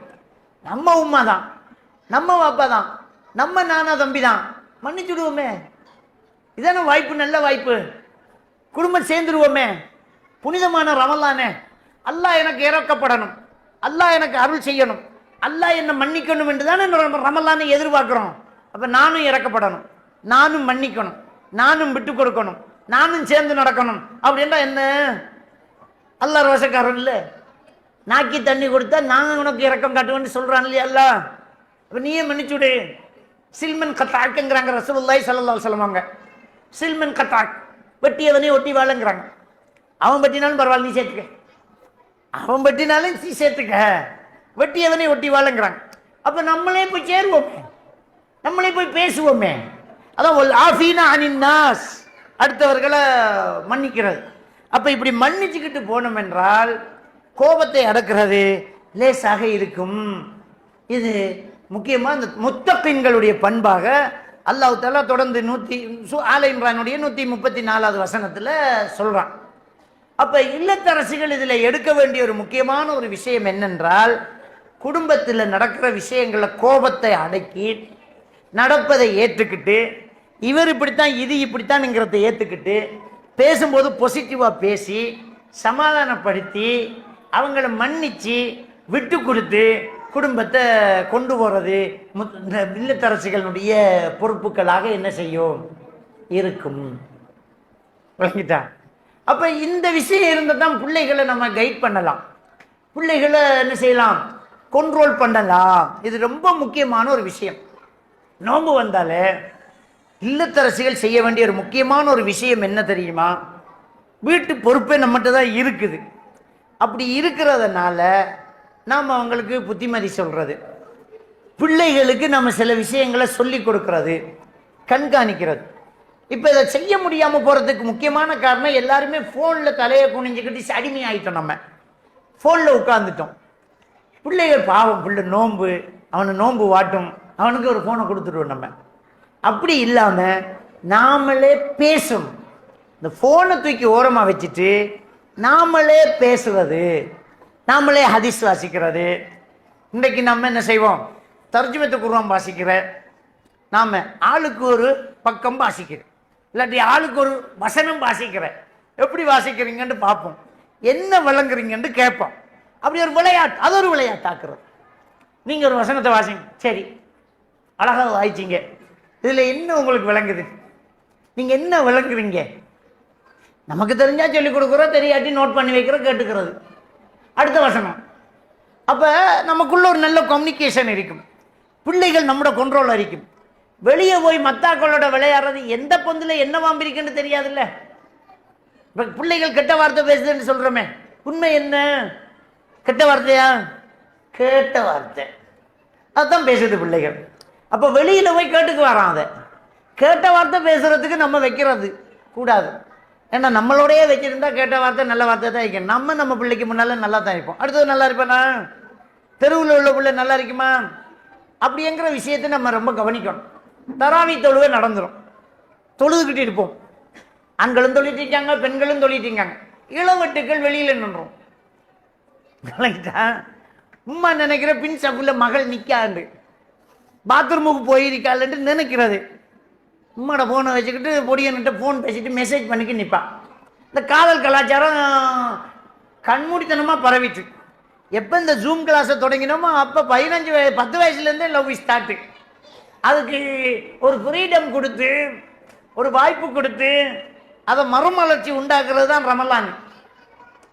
எப்படி ரமலானில் இபாதத்துக்கள் அதிகமாகுதோ, எப்படி ரமலானில் தர்மங்கள் அதிகமாகுதோ, எப்படி ரமலானில் பள்ளிவாசல் நிரம்பி வழியுதோ, அப்படி ரமலானில் இதை வாய்ப்பாக பயன்படுத்திக்கிட்டு பர்தாக போட்டுக்கிட்டு பள்ளிக்கு போகிறோன்னு சொல்லிக்கிட்டு பொடியனும் வெளியிறங்கி பொடிச்சுகளும் வெளியிறங்கி உம்மா பாப்பா பிள்ளை இபாதத் செய்தன்னு நாம நினச்சிக்கிட்டு இருக்கிறதா, அது பாட்டுக்கு வேற வேலை பார்த்துக்கிட்டு இருக்குது. இந்த பாவம் அநியாயம் நடந்துக்கிட்டு இருக்கு. எத்தனையோ வீடியோக்கள் எடுத்து போடுறாங்க இந்த சமூக வலைத்தளங்கள். அந்த பள்ளி வாசலில் பாத்ரூம் சைட்டில் ஒளிச்சின்னு ஒருத்தன் வீடியோ எடுத்து பாருங்க, கிசு கிசுப்பேன் எப்படி கழிச்சு நிற்காங்கன்னு பாருங்க, என்ன நடக்குது பாருங்க. இதெல்லாம் போட்டுட்டு நம்ம ஒரு பக்கம் தொழிட்டு இருப்போம், இன்னொரு பக்கம் வேற வேலை நடந்துக்கிட்டு இருக்கும். விளங்கிட்டா? அப்ப குல்லுக்கும் ராயின் குல்லுக்கும் மசூலின் என்ற ஐயத்திஹி, நீங்க ஒவ்வொரு பொறுப்புதாரிகள் உங்களுடைய பொறுப்பு பற்றி நாளை மறுமையில விசாரிக்கப்படுவீங்க என்று நபிகள் நாயகம் ஸல்லல்லாஹு அலைஹி வஸல்லம் அவங்க சொன்னாங்களே. கவனிங்க. ஆண்கள் ஆம்பளை பிள்ளைகளையும் இந்த பக்கத்தையும் பார்த்துக்கலாம். பெண்கள் சைடுக்கு நாங்கள் வர முடியாது இல்லை, திரையை போட்டு வச்சிருக்குது இல்லை. அவங்க ஓட்டுக்கு நீங்கள் ஃபுல்லாக அல்லா கிட்ட நெருங்கி அப்படியே திக்கிறல அப்படியே லைச்சி போயிட்டீங்க, மகளை காணலை. நாம் எல்லாரும் நினைக்க என்ற பிள்ளை தங்கம் உண்டு, உண்ட பிள்ளையும் தங்கம், என்ற பிள்ளையும் தங்கம். சைத்தான் தங்கம் இல்லையே தங்கம், அதுக்கு எடுத்துருமே. கவனிச்சுக்கோங்க, மகளை முன் சப்பில் வச்சுட்டு உமா பின்னுக்கு நில்லு. உன்னை தாண்டி போகணும் இல்லை, நீ பின்னுக்கு நில்லு. இது வயசான மகளை முன்னுக்கு அவளுகளே செட் பண்ணி விட்டுருவாங்க, உமா முன்னுக்கு போங்க. அதுகள் பின்னுக்கு வேண்டிய நேரம் ஓடுது வருதுகள், நாங்கள்லாம் பார்க்க முடியாதுல்ல. அப்போ ரொம்ப கவனிக்கணும். நம்ம எங்கே போகிறோம், என்ன செய்கிறோம். நோம்பு வச்சுட்டு காலையில் சுப சொல்லிட்டு ஒரு தூக்கம் போட்டுருவாங்க. இந்த தூக்க டைம் இந்த பிள்ளைகள் தனக்கு வசதியாக எடுத்துக்குது. வீட்டில் எல்லா திருடனும் அதான் பயன்படுத்துகிறோம். ரமலான் காலத்தில் களவு போகிறது சுபவுக்கு பிறகு. நல்லா முஸ்லீம்கள் தூங்குவாங்கன்னு அவனுக்கு தெரியும். விளங்கிட்டா, எடுக்கிறவன் முஸ்லீமாவும் தான் இருக்கிறான் தெரியும். நோன்பு வச்சாக்கள் நல்லா தூங்குற டைம், அழகா போய் எடுக்கலாம். அதே மாதிரி இந்த தூக்க டைமை தான் இவங்க ஃபோன் பரிமாற்றங்களுக்கும் வெளியில போய் நின்று பேசுறதுக்கும் கேட்டடிய நின்று கதைக்கிறதுக்கும் உள்ள வந்து உட்காரத்துக்கும் வாய்ப்பாகவும் பயன்படுத்துறாங்க. கவனிச்சுக்கோங்க, கவனமா இருங்க. நம்ம பொறுப்புதாரிகள் நாளை மறுமையில் நம்முடைய பொறுப்புகள் பற்றி விசாரிக்கப்படுவோம் அப்படிங்கிறத இல்லத்தரசுகள் என்ன செய்யுங்க, கவனிச்சுக்கோங்க. அடுத்த வசனத்தை பாருங்க. வல்லதீன இதா ஃபஅலு ஃபாஹிஷத்தன் அவ் ஸலமு அன்ஃபுஸஹும். இந்த முத்தகீன்கள் பண்பு சொல்றான் அல்லாஹ். கோபத்தை அடக்குவாங்க, தர்மம் செய்வாங்க, கோபத்தை அடக்குவாங்க, அடுத்தவங்களை மன்னிப்பாங்க. அடுத்த பண்பு என்ன சொல்லலாம், மானக்கேடான விடயத்தை செய்தால், பாவத்தை செய்து விட்டால் ஃபதக்கருல்லா, அல்லாஹ் நினைச்சுக்குவாங்க. ஐயோ அல்லாஹ் பார்த்திக்கானே. இதைத்தானே நோன்பு செய்யுது. நோன்பு முழுக்க அல்லாஹ்ட நினைப்போடு தான் நம்ம இருப்போம். புது செய்யக்குள்ளையும் அல்லாஹ் பார்த்திக்கான், உள்ளுக்கு போய்த்திடக்கூடாது. குளிக்கக்குள்ளையும் அல்லாஹ் பார்த்துட்டிருக்கான், குளிக்கிறக்கூடாது. கதவு பூட்டிருக்கு, பச்சை தண்ணி இருக்குது, தாகம் நிறைஞ்சிருக்குது, எடுத்து குடிக்க மாட்டேங்கிறோம், அல்லாஹ் பார்த்துட்டு இருக்கிறான். அப்போ தக்கருல்லா, அல்லாஹ் நினைச்சுக்கிறாங்க. முத்தகிங்களுடைய பண்பு இதுதான். நோன்பின் நோக்கமே லஅல்லக்கும் தத்தகுன்ங்கிறான், முத்தகிங்கள் ஆகிறதுக்குங்கிறான். இந்த வசனத்துல முத்தகிங்களுடைய பண்பு என்ன தெரியுமா, மனுஷன் தானே, பாவம் செஞ்சிட்டீங்க, தக்கருல்லா, அல்லாஹ்வை நினைச்சு பயப்படணும். ஐயோ அல்லாஹ் பார்த்துக்கிட்டே நம்ம பாவம் செஞ்சிட்டோமே, இந்த தவறை செஞ்சிட்டோமே அப்படின்ற ஒரு மனசு வருந்துவார். அவருடைய பாவத்துக்கு மன்னிப்பு தேடிக்குவார். மன்னிப்பு தேடனே சிலர் கபர் அடிக்க ஓடிடுவாங்க, மகான்கள்ட்டு கட்டுவாங்க. ஏன்னா அல்லாஹ் அப்படித்தான் சொல்லலாம், அவருடைய பாவத்துக்கு மன்னிப்பு தேடுவாங்கன்னு சொல்றான். சொல்லிட்டு அடுத்த வசனம் என்ன தெரியுமா சொல்றேன், அல்லாஹ்வை தவிர வேறு யார் இருக்கா பாவத்தை மன்னிக்க, அவன் தான் கேட்கணும். கபருக்கிட்ட ஓடுற, கபருக்கிட்டையும் பெரியார்கிட்ட ஏன் ஓடுற, அல்லாஹ் கிட்ட கேளு, மன்னிப்பு கேட்கணும். வலம் யுஸிரு அலா மா ஃபஅலு வ ஹும் யஅலமுன், செஞ்ச பாவத்தை திரும்ப செய்யாமலே இருக்கணும்ங்கறான் அல்லாஹ். விட்டுட்டா திரும்ப தொடங்கக்கூடாது. இந்த நோன்பு வந்தன சிக்கெட்டை விட்டுடுவாரு, பெருநாள் அன்றைக்கு 2 பக்கெட்டு பண்ணிடுவார், முடிஞ்சு வச்சுக்காக. சிகரெட்டை விட்டுட்டாச்சு, நோன்பு வருது, சிக்கெட்டை நீ ஹராம் விட்டுட்டார். மாஷா அல்லாஹ் இன்றைக்கு பெருநாள், இன்றைக்கு புல் அடி, ஃபில்டர் மூட்டி அடிக்கிறேன், ஒரு குச்சியில் 1 பக்கெட் அடிக்கிறேன், 2 பக்கெட் அடிக்கிறேன். வலம் யுஸிரு அலா மா ஃபஅலு வ ஹும் யஅலமுன், தெரிந்துக்கிட்டே அந்த பாவத்தை செய்ய மாட்டாங்க. கேர்ள் ஃப்ரெண்டு வச்சிருப்பாங்க, பாய் ஃப்ரெண்டு வச்சிருப்பாங்க, ஃபோனில் தேவையில்லாத படம் பார்ப்பாங்க, அது அசிங்கமான விஷயத்தை பார்ப்பாங்க. நோன்பு வருது அஸ்தாஃபிருல்லாஹ்னு விட்டுவாங்க, பெருநாள் அன்றைக்கு ரீலோடு. அப்போ அந்த திரும்ப செய்யக்கூடாது, பாவத்தை வருந்தணும், அல்லாஹ் கிட்ட போய் கெஞ்சணும், அடுத்தது திரும்ப செய்யாமலே தன்னை பாதுகாக்கணும். இவர் தான் முத்தகீன், இவருக்கு தான் சொர்க்கம், இவங்களுக்கு தான் அந்த முத்தகீன்கள் பண்பு அப்படிங்கிற விஷயத்தை அல்லாஹ் தஆலா தொடர்ந்து ஆல இம்ரான் 133, 134, 135 வசனத்தில் சொல்லிட்டு 136வது வசனத்தில் அல்லாஹ்க்கு சுப்ஹானஹு வ தஆலா என்ன சொல்லி காட்டுறான், உலாயிக ஜஸாஉஹும் மக்ஃபிரத்தும் மின் ரப்பிஹிம், இவர்களுக்குரிய கூலி அல்லாஹ்வுடைய மன்னிப்பு கிடைக்குது. முதல்ல நமக்கு தேவை அல்லாஹ்வுடைய மன்னிப்பு. வஜன்னாத், அதுக்கு சுவன தோட்டங்கள் கிடைக்குது. முதல்ல அல்லாஹ் என்ன சொன்னா, அல்லாஹ்வோட மன்னிப்பின் பக்கம் சொர்க்கத்தின் பக்கம் விரைந்து முன்னேறுங்கிறான். இந்த பண்பெல்லாம் செஞ்சுட்டு அல்லாஹ்வோட மன்னிப்பும் சொர்க்கமும் இருக்கும், அதுல ஆறுகள் ஓடிக்கொண்டிருக்கும், எப்பவுமே நிரந்தரமா இருப்பாங்க. இப்படித்தான் அந்த வசனத்தை அல்லாஹ் தஆலா முடிச்சு, இதுதான் நிஅம அஜ்ருல் ஆமிலுங்கிறான், சிறந்த ஒரு கூலி அமல் செஞ்சாக்களுக்கு இதுதான்ங்கிறான். அப்ப இதுல இருந்து நாம என்ன எடுக்கிறது, இல்லத்தரசிகள் இதுல இருந்து என்ன படிப்பினை எடுக்கிறது அப்படின்னு சொன்னா, நாங்கள் என்ன செய்யணும்னு சொன்னால் பாவங்களை முதல்ல நாம் கையிடணும், திரும்ப தொடங்கக்கூடாது. நோன்பு வந்தால் இந்த சீரியல் பார்க்குறதையெல்லாம் விட்டுடுவோம், ஆனால் திரும்ப தொடங்கிடக்கூடாது. தேவையே இல்லை, தேவையில்லாமல் இதுகளை பார்க்குறது, ஃபோன்லேயே நேரத்தை கழிக்கிறது, இதுகளை விடுவோம். நம்ம என்னன்னா சும்மா சும்மா ஒன்றுமில்லை, சும்மா பாய் ஃப்ரெண்டு, கிளாஸ்மேட்டு, ஸ்டாஃபு, எதுக்கு அது? அல்லாஹ் தஆலா 33வது அத்தியாயம் 32வது வசனத்தில் சொல்லலாம், வலா தக்பஅன பில் கவுல், போனுக்கே வந்த வசனம் மாதிரி சொல்றான். குரலால் பில் கவுல்ன்றான், பேச்சால் நீங்கள் என்ன செய்ய வேண்டாம், அந்நிய ஆண்களிடம் தனித்திருக்க வேண்டாம், அந்நிய ஆண்களிடம் குலைந்து குலைந்து பேச வேண்டாம். சூரத்துல் அஹ்ஸாப் 32வது வசனத்தில் அல்லாஹ் தஆலா சொல்லி காட்டுறான். செய்யனாங்கிறான், செய்யக்கூடாது. ஒரு ஆணும் பெண்ணும் தனித்திருந்தால் மூன்றாவது ஷைத்தான் என்று ஸல்லல்லாஹு அலைஹி வஸல்லம் அவர்கள் சொன்னது என்னையும் உங்களையும் போல சாதாரண மக்களுக்கு இல்லை, மகான்கள், அவுலியாக்கள், பெரியார்கள் என்று சொன்னவர்களுக்கெல்லாம் 1000 மடங்கு பெரிய, உயிரோடு இருக்கும்போது சொர்க்கத்துக்கு நன்மறைன்னு சொல்லப்பட்ட சஹாபாக்களை பார்த்து சொன்னாங்க. நம்மெல்லாம் அவங்க கால் தூசி கூட சமம் கிடையாது.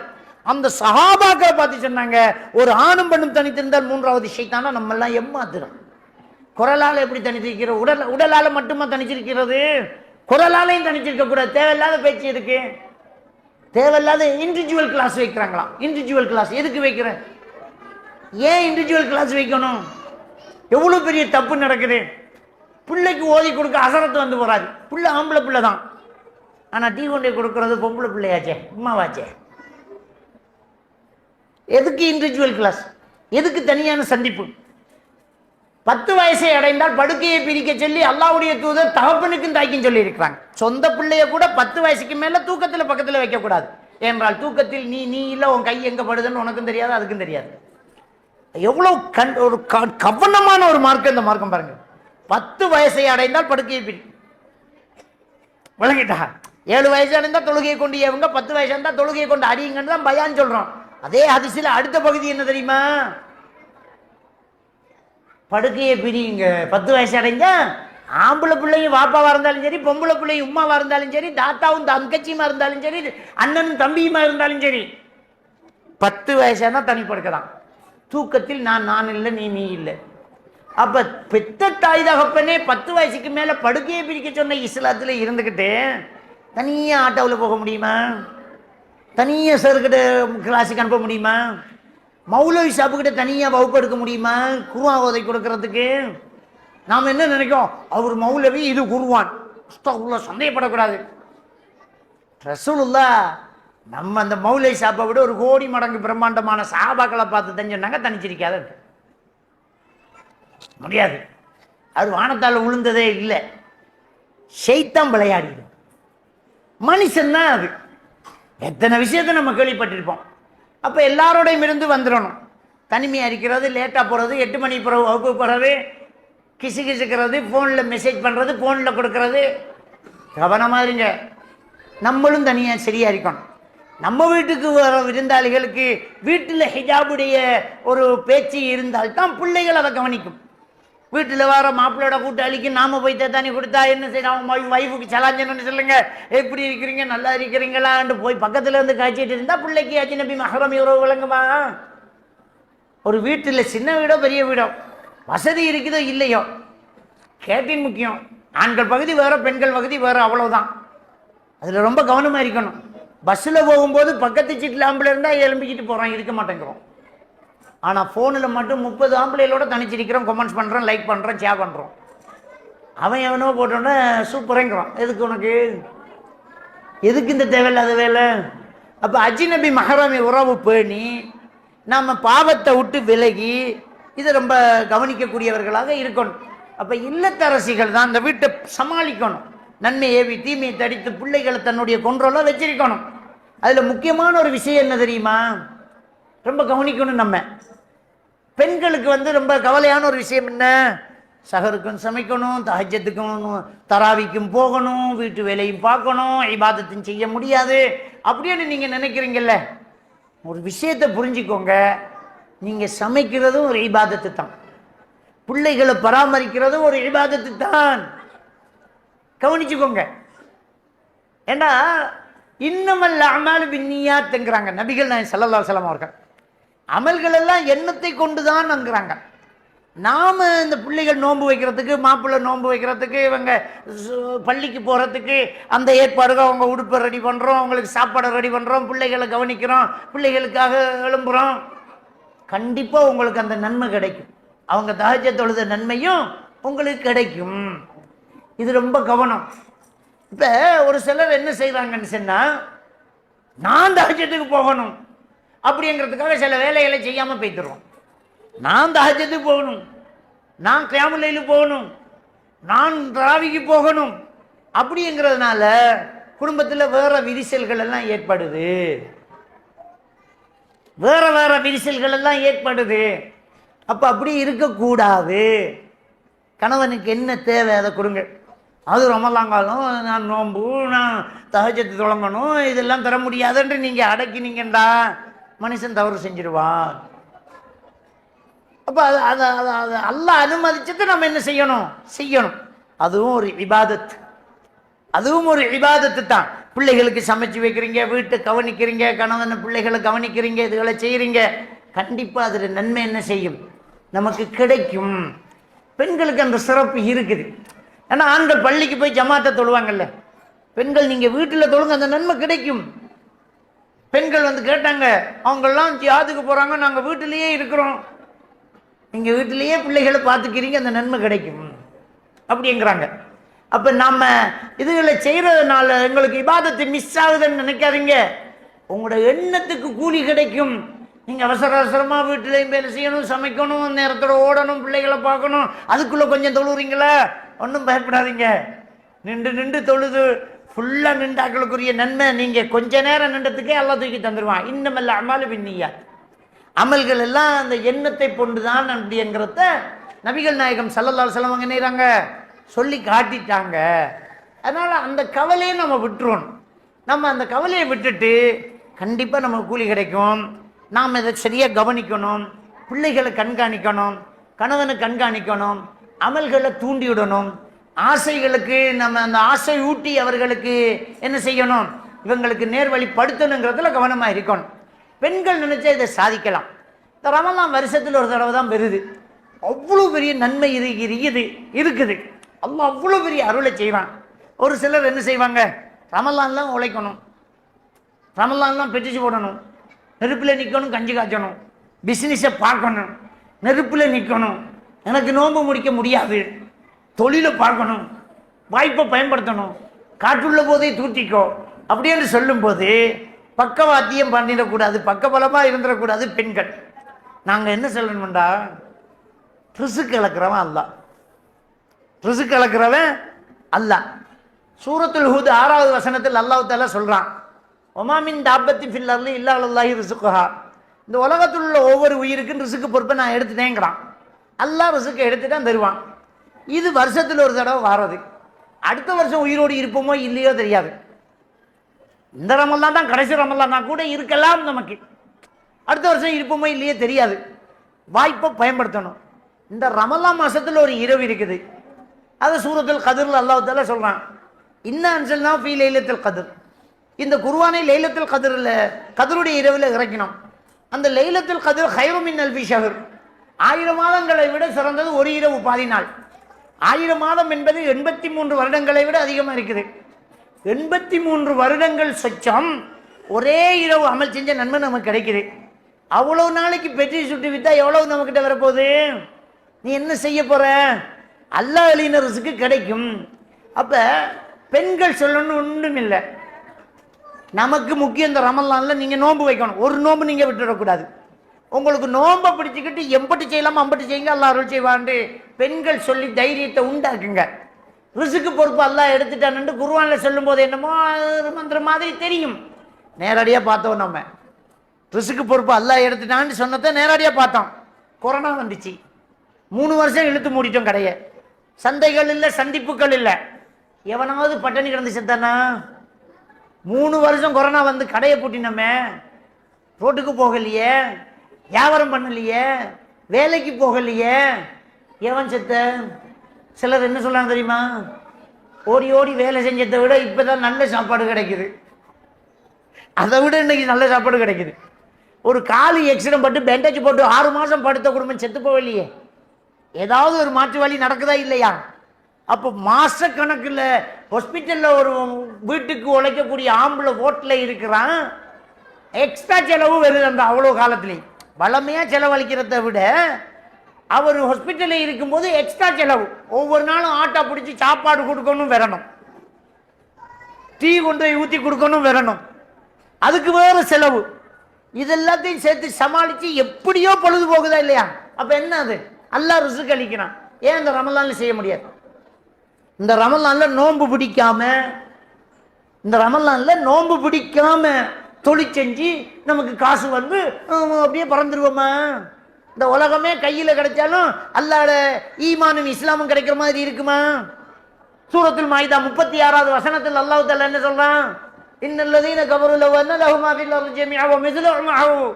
அல்லாஹ்வை நிராகரித்தவர்கள் இந்த உலகமும் இருந்து இந்த உலகத்தை போல இன்னொன்றும் இருந்து யஃப்தது பிஹி மின் அஸாபி யௌமில் கியாமா. அத்தனையும் கொடுத்து அல்லாஹ் கிட்ட மறுமையின் தண்டனையில் தப்பிக்க கொடுத்தாலும் ஏற்றுக்கொள்ளப்படாதுங்கிறான். உலகம் 2 மடங்கு இருந்தாலே தண்டனையில் தப்பிக்க முடியாது. இந்த அமல்கள் நம்மளை தப்பிக்க வைக்குமே. எம்பட்டு சம்பாதிப்பீங்க இந்த ஒரு மாசம்? நம்ம கடையை திறந்து கஞ்சி காய்ச்சி விட்டு இந்த ஒரு மாசம் நீங்க ஹார்ட் ஒர்க் பண்ணி எம்பட்டு சம்பாதிக்க போறீங்க? செய்யுங்க, இல்லைன்னு சொல்லல, கொஞ்சமா செய்யுங்க. அல்லாஹ் உங்களுக்கு எழுதின ரிஸ்க் கண்டிப்பா கிடைக்கும். நாம எங்க உயரமா பிறந்தாலும் எழுதப்படாத ரிஸ்க் கிடைக்காது. அமெரிக்காக்கு ஜனாதிபதி ஆனாலும் எழுதப்படாத ஒரு பருப்பும் கிடைக்காது. சோமாலியாவில் பிச்சை எடுத்தாலும் எழுதின பருப்பு உங்களுக்கு கிடைக்காம சாகவும் மாட்டேங்குது. இதுதான் கலாக்கதர். கலாக்கதர் அதானே அல்லாஹ் தஆலா சொல்லிட்டானே, ஒமா மின் தாபத்தின் ஃபில் அர்லி இல்லா அல்லாஹி ரிஸ்குஹா. அல்லாஹ் எழுதின ரிஸ்க் நமக்கு கிடைக்குமாண்டே. அந்த விஷயத்துல நம்ம ரொம்ப கவனமா இருக்கணும். இந்த ரமலான் காலத்தை நோன்பு பிடிக்காம, நோன்பு தொழுகை இல்லாம, அவன் கடை திறக்கணும் வியாபாரம் பண்ணணும்னு தொழுகை இல்லை. தொழுங்க, அந்த இடவழியில் உங்களுக்கு வியாபாரம் நடக்கும்.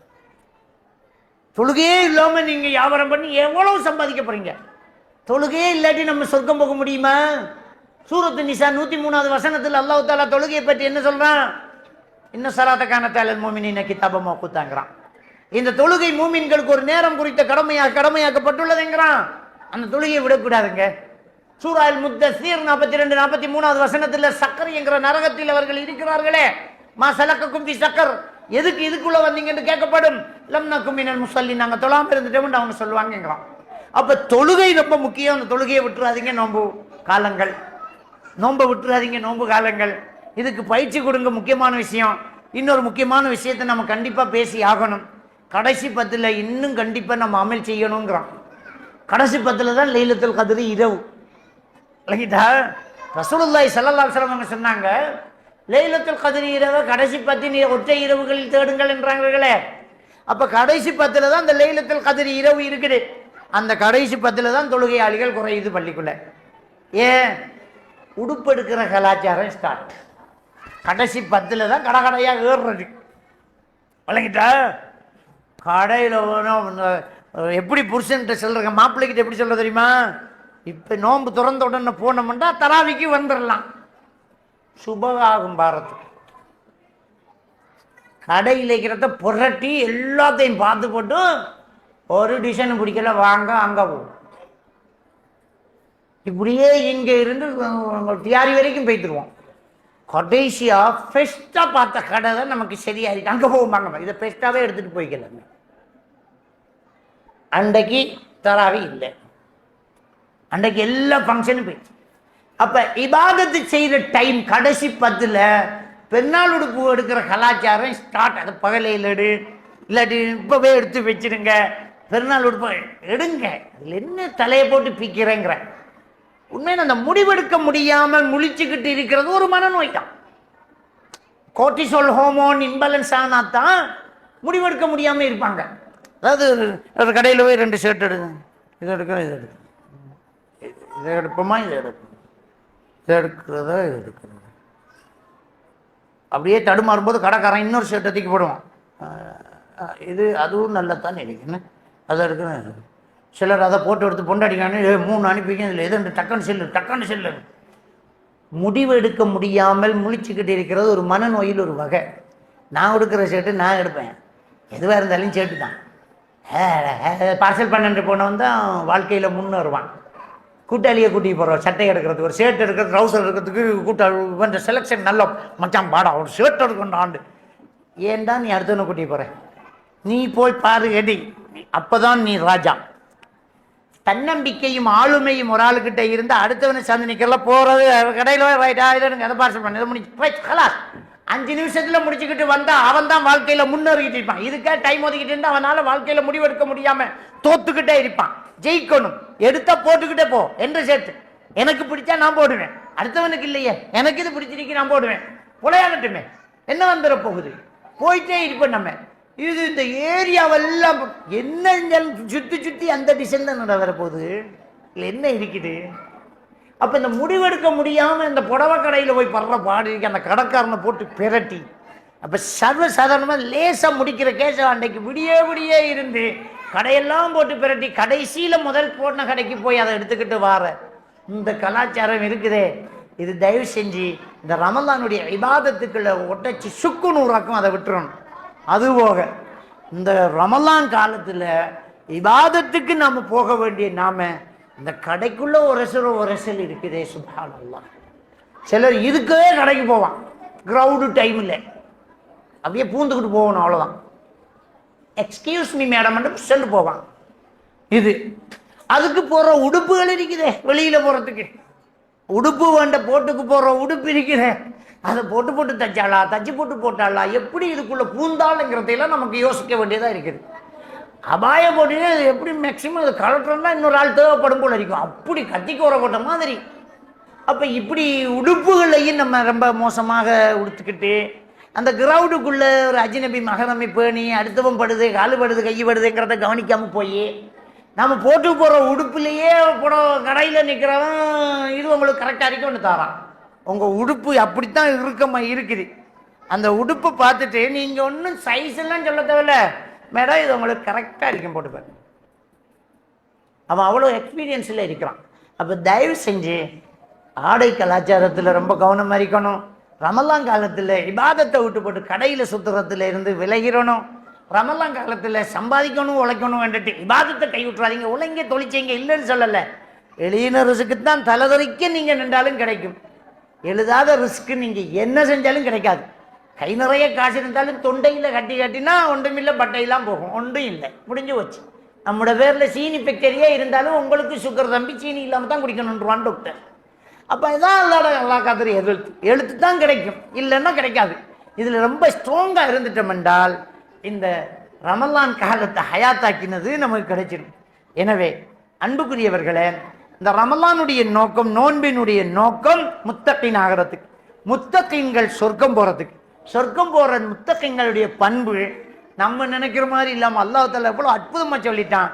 தர்மம் செய்வார்கள், கோபத்தை அடக்குவார்கள், அடுத்தவர்களை மன்னிப்பார்கள், பாவத்துக்கு வருந்துவார்கள், தௌபா செய்வார்கள், திரும்பி செய்ய மாட்டார்கள். இந்த விஷயத்தை செய்தால் நம்முடைய இல்லம், நம்முடைய ஊரும் சிறக்கும், மறுமையும் சிறக்கும்.